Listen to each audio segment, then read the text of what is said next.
Je baleko ssebo. ID yefulumye. Kongs. Banaye. Muje mukola ID. Muje mukuzannyo. ID yino yefulumye. Nanti munda anibisaba okulula. Ne muwedde. Obasse. Temuwedde mmwe. Bawedde. Nenga sigiraba. Wampakingidde ebipapula. Banaye bine. Yeyo banaye. Yeyo. Efunise.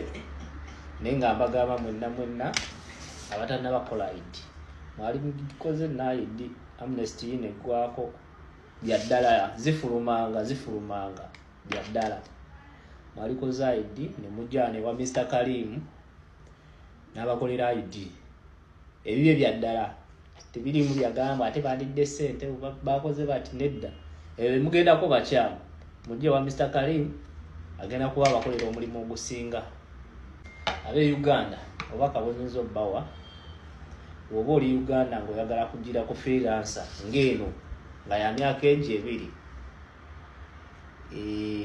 Walifunye akanamba ka Mr. Karim n'abako na advice gyayinza okuwa kubanga kibeera kyanguwa okujjana n'ogidde ku freelancer nga toli ku pressure ya visa biki kuteekamu ya mwezi biki byonna okitegeera.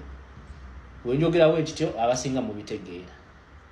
Kubanga era ekisinga n'otuyingiza university wano ojja ng'omanyi gyateeka ng'amu visa nyateeka naye oteekayo emyezi 3 ogira ng'okola otya ng'oyingira ensiko. Naye ga byaddala kaafulumye.